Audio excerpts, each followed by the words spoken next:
You're listening to The Morning Uplift, the podcast that brings you motivation and encouragement to begin your week. I'm your host, Liz Colburn. Grab your coffee, begin getting ready for your day, and join me as we discuss what it means to find the beauty in your journey.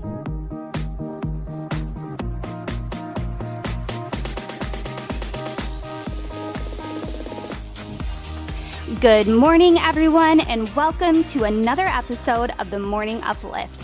I hope everybody had a wonderful weekend and a wonderful first month of the year. We are now in February, and the first Monday of the month means that we are bringing you the next episode of the Motivational Mantras series, and I am so fired up about this. For those of you that did not hear the very first one, the Motivational Mantra series started this year in 2017, and it came from a vision. Number one, of changing it up from not just hearing my voice all the time, and number two, because we gain inspiration from listening to others.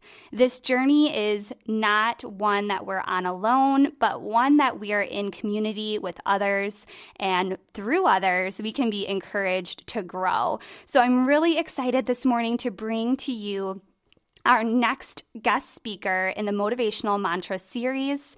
Our next speaker's name is Sid Powell, and he's joined together with us this morning. He is 53 years old. He's originally from Massachusetts. He grew up in a home with 4 siblings in a middle-class family. They were churchgoers growing up. And then Sid, later on in life, had a military background in the Navy, which is awesome. Thank you so much for supporting our country. He grew up with his mom and his 4 siblings, but unfortunately, he wasn't very close with his dad. And what he's going to talk mostly about today is how that relationship that he had, or lack of relationship that he had with his dad, he didn't really realize as he was growing up, the impact that it would have on the rest of his life. And I'm really moved by that, something that's definitely near and dear to my heart, and something that I really hope can inspire a lot of our audience today. Whether or not you had a close relationship with your parents growing up or not, I think everyone can find inspiration from his story today. He is currently living in Naples, Florida, and this is where it gets fun for me to talk about, because he moved a lot. When he was in adulthood, he was in sales. He moved around a lot, but the Naples, Florida story was a little more interesting. He moved to Naples because a family member of his needed some help, and he ended up staying. And here's where it gets exciting, is because in Naples, he met my mother-in-law. So this is how Sid and I are connected. He met my beautiful mother-in-law, Linda, and now he lives there. He's married to her and lives with her sons, Seth and Antonio. So please join me in welcoming Sid Powell. Thanks for being on the show today, Sid. Hey, thank you, Liz. So awesome introduction. I'm doing so great this morning. Thanks for asking. How are you? Good. Thank you. Good. And I'm just excited to get into this because, I've known you for some time now. You were at Baxter and my wedding. I got to be there on the special day that you married Linda, and, you've been a part of our family, and we're excited to dig deeper and hear a little more about you today. So are you ready? Absolutely. All right, let's dig right in. I'm going to start by asking you what struggles, I know I said a few of them in the introduction, but what struggles and obstacles shaped your life the most, would you say? I guess the biggest struggle I really had was the relationship with my dad. I mean, he married my mom when I was 5. He's my stepdad. And I was kind of looking for the father figure that most kids would be looking for in that situation. And it never transpired. I thought maybe it was just a thing that as I was a young boy, it would be just something that I could grow into as an adult. But even to this day, it just never really transpired. So it really shaped a lot of the thoughts and feelings and relationships that I've formed. Yeah, and I feel like I kind of have this vision, and maybe this is, a very stereotypical vision of a son and his father. But when I picture, what you want a son and a father relationship to look like. Now I'm picturing Baxter and Beckham and my husband and my son and what I want for them. And, in this season in our life. And I'm like, oh yeah, when I picture down the line, I picture him being 5. I picture him being 10. Right. I picture that strong relationship, and I picture, playing catch in the backyard and tackling each other. And so can you explain a little deeper, just that relationship you had with your father, maybe a picture for me and for our audience about, what you wanted it to look like and maybe what it looked like, from your point of view? Well, I mean, like I said, I was 5.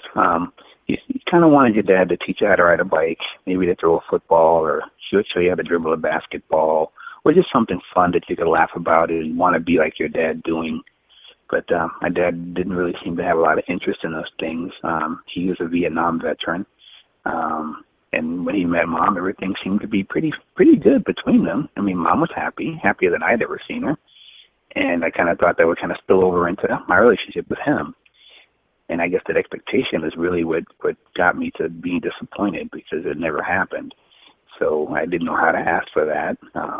And Dad was a disciplinarian to a point, but I'm not really sure he was confident in his ability to do that.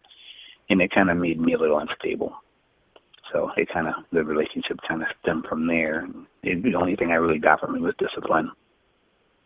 Right, and you hit on expectations a little bit, and I think, this guy coming in, was not your father, but when he steps into a role where he's, in love with your mom and, is that father figure, I feel like that's so real. I mean, I feel like that's normal for any, boy to want that kind of father-son relationship. I think that's really normal of you, and I know this has really affected you a lot, so when in your childhood, I know you started when you were 5 and he came into your life, but when did you really feel that disconnect, or when did you feel that happen most, I guess, in your relationship? Where did it start for you? I guess when my siblings started to be born. My brother after me is, there's 5 years between us, so obviously when Mom and Dad got married, 9 months later I had a sibling, and then 5 years after that, I had another sibling. I guess it started to change somewhere between my first brother and my second brother. I could feel tension in the house. I didn't know what all the issues were, but I came home from school one day at 10 years old, and Mom was sitting at the kitchen table crying, and she asked me if I wanted to live with my real dad, who I had never met, or remembered anyway. And it kind of caught me off guard. I didn't know what to say. Obviously, caught up in the moment where she was in tears, kind of threw me off guard a little bit. And I just said yes, because I kind of thought that's what she wanted to hear. But I didn't know at that point it was already prearranged. And it was predicated on the fact that her and my stepdad were having problems. And, there was something that I decided that I needed to be sent away. And that really changed the way things looked for me going forward. I was gone for about a year. And I wanted to come home. And I think if I didn't show the desire to come home, I probably never would have gotten a chance. So that kind of changed the way I looked at a lot of things. Siblings, one newborn. And you're thinking that, whatever's going on, it's just temporary and I'll be able to go home. But I didn't know at that point in time that it wasn't intended for me to come back. That really broke my spirit a lot. Oh my goodness, you were this little boy. 10 years old. I can imagine you're trying to be empathetic is what I'm hearing to your mom and sensing her feelings. And I can assume, and, definitely correct me if I'm wrong, but I can assume the amount of, empathy that had, and then the amount of guilt almost. Like, you're like, well, I don't want to be a burden. So if this is what's going to help make my mom feel better. But that right. I'm hearing a lot about, it kind of makes me sense that there's the sense of abandonment. You feel like you were supposed to be raised by the set of parents, and you thought leaving would be what your mom wanted and what would be easier and less burdensome. But I'm sensing this almost feeling of abandonment, like being 10 years old and having to make a decision like that for yourself just does not seem like I definitely can see how you said this affected you throughout your childhood and how it's affected you throughout your life, because that's a big burden for a 10-year-old to carry and a big decision. So can you tell us a little bit about moving in with your biological father, that transition, and how you ultimately ended back with your mom? I went to Tennessee, was where my real dad is from. I went on a plane by myself with a big name tag around my neck, and I got off the plane, and I'd never been on a plane, obviously, by myself at that age, and I walked, through the gate, and a man approached me, and he asked me did I know who he was. It kind of scared me because I didn't, and he told me he was my father. And I was like, okay, I guess I have to take your word for it, but I wasn't thinking at the time that, he knew who I was with the name tag.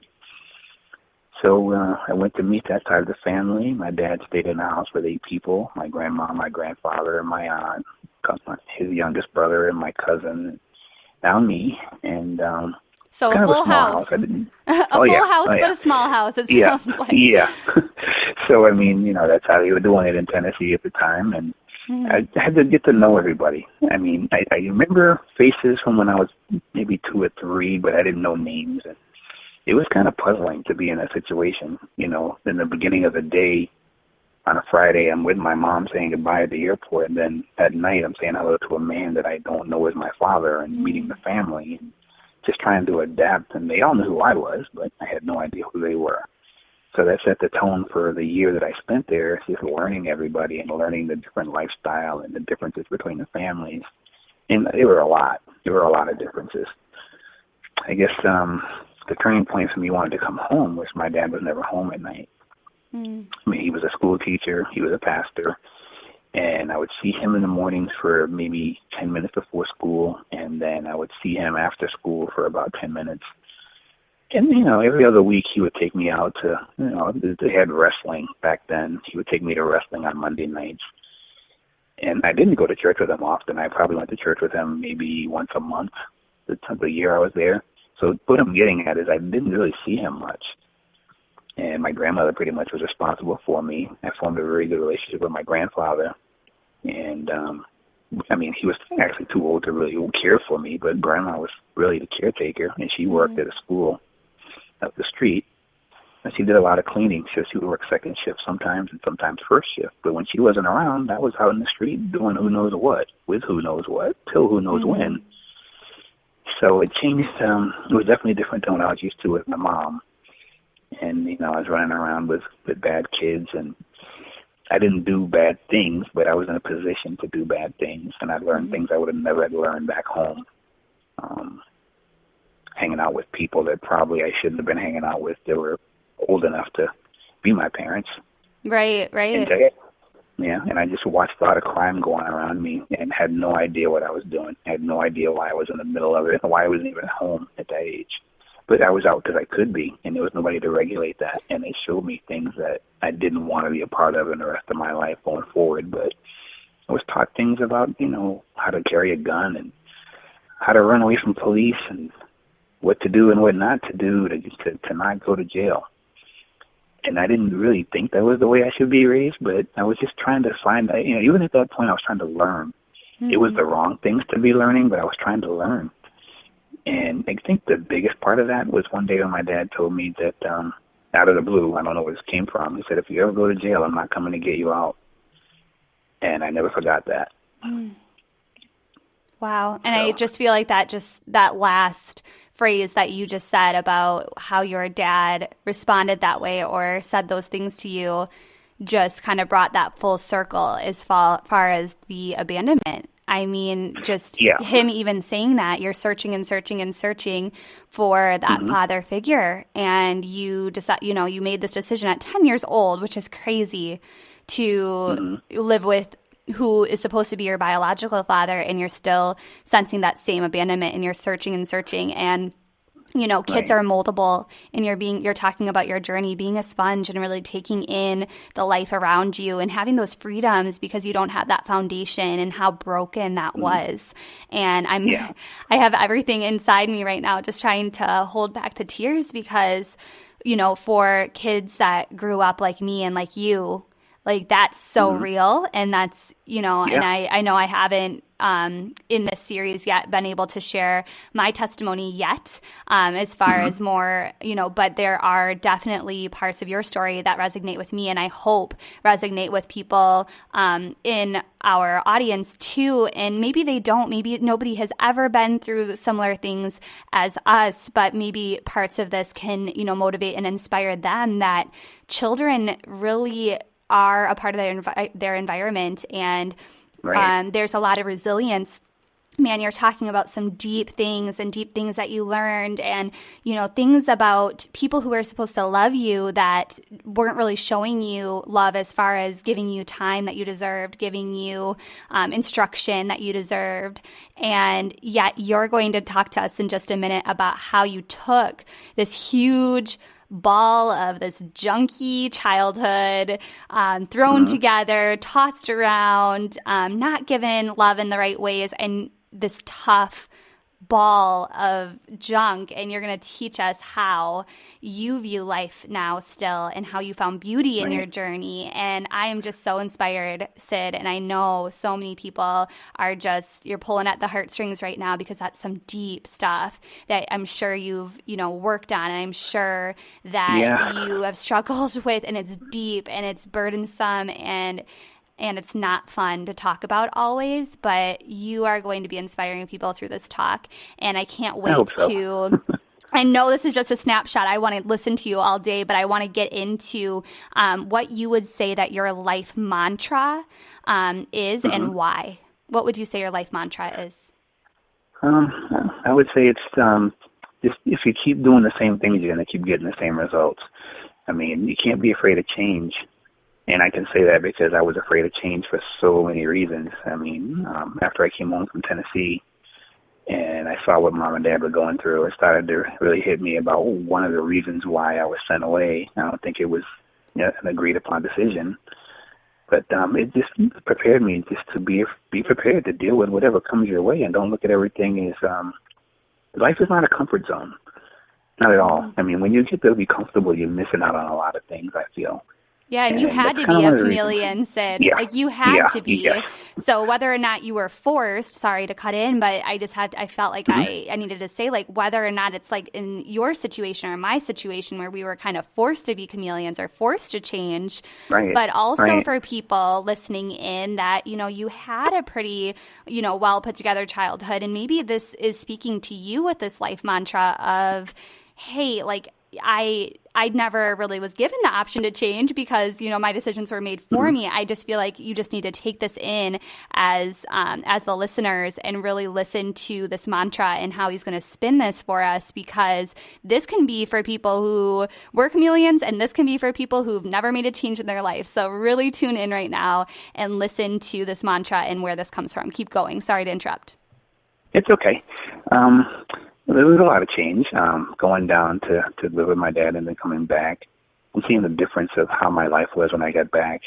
As I got older, and my personality had obviously changed over the year I was gone, there were things that I had to adapt to getting back into Mom and Dad's life. What I didn't know before I left was that they were on the verge of separation, and it was really hard for Mom because he had just had a baby brother was my second sibling. And then 2 years later, another sibling, and 2 years later, another sibling. And I became the man of the house involuntarily. So that's a change I'm not used to as a teenager. I'm taking care of 4 kids. Mom's working her tail off. And Dad goes to work every day, but he just never had time for any of us. He'd come home and take a nap. We wouldn't see him. The only time we'd hear him, do this, do that. But he never spent time with any of us. So I had to adapt to being the man of the house.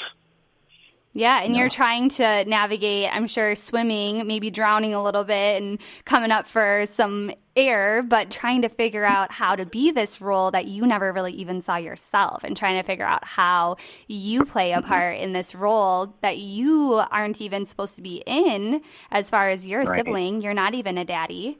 And you're put into this position where you're navigating something that you never even saw. It's the really hard part. Yeah. The hardest part, I guess, is that Dad was there. He lived with us. You hear about these kind of stories all the time when there's a mother that worked with 5 children. She's single, no help. Dad was there, and he worked. So it was really confusing to me But I saw how hard my mom struggled. Now, I'm going to bring this up because this is very significant.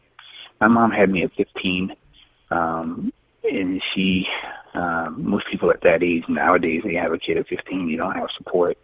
Right. Mom obviously didn't have that, but she had a third grade education growing up in Mississippi, and she was already destined to fail and just having me. But she went on and she got an associate's degree, a bachelor's degree, a master's degree, and 2 doctorate's degrees. Woo, go mama. my role model, and she did this with 5 children, and my dad, who was absolutely no help. And I don't mean that to sound spiteful towards him or anything, but he absolutely despised the facts. Yeah, he despised the fact she was trying. So I looked at that, and that inspired me to be something and do something with myself, no matter how hard it was, because I watched her and supported her while she did it, while Dad should have been.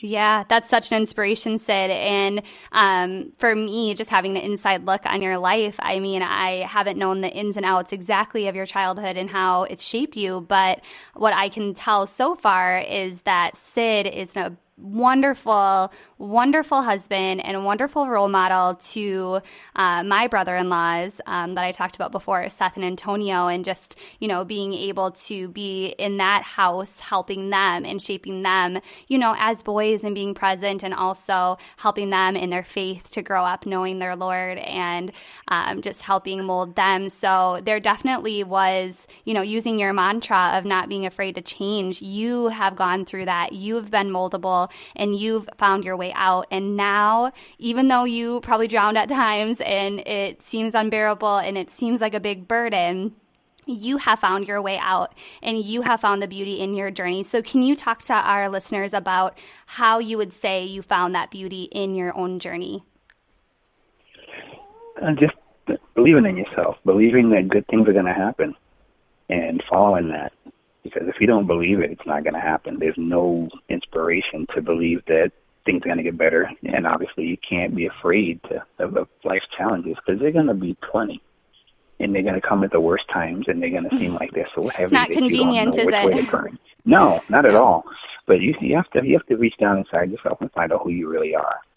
And the best way to do that is just to find something to challenge you. Amen. And, Amen. Sales is what I've done for 30 years, 32 years now. And it's been challenging, but it's no more challenging than the things I went through coming up. Yeah, it's not easy, but you found your way to find those passions and find, I heard, mindset and believing in yourself. And it has to start with you. You could have a million people rooting you on, a million people believing in you and telling you can do it. But if it doesn't start first within, and if it doesn't start with that belief in yourself, not giving up hope, believing that failure is not an option, knowing that life goes through these seasons and coming out on the top, no one can do that more than yourself. So the last thing that I want you to share before we wrap it up today is, how do you want this story that you just shared with us today, and how do you want your life mantra that you shared with us to help and encourage others? Well, first of all, don't give up on children. I mean, I know the world's changed because they're the future, and you hear this a lot, but the reality of it is what they think and what they see, it's what they're going to take with them.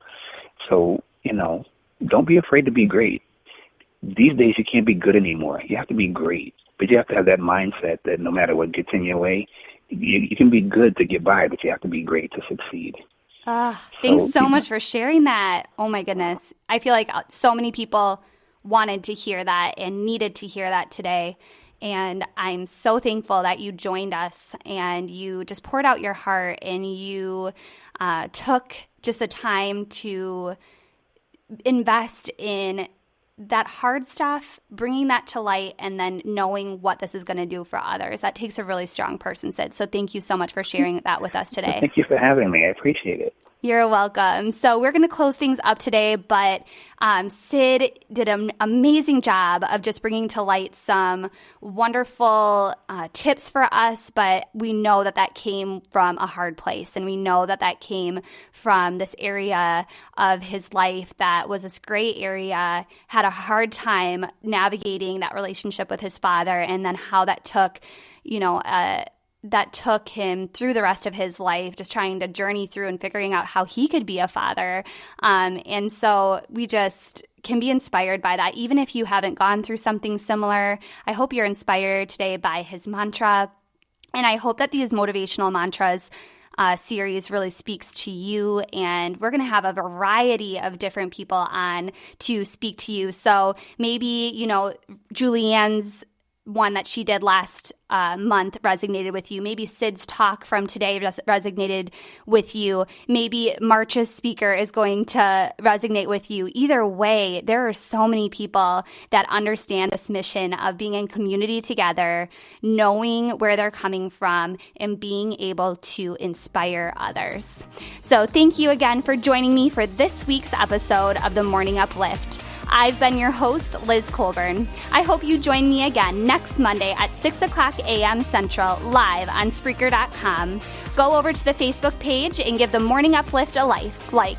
And if you missed a show, go ahead and check it out on demand at Spreaker.com or subscribe on iTunes. If you were inspired by Sid's story or have feedback or want to be considered as a guest in the future, contact me at lizcolburnbb@gmail.com.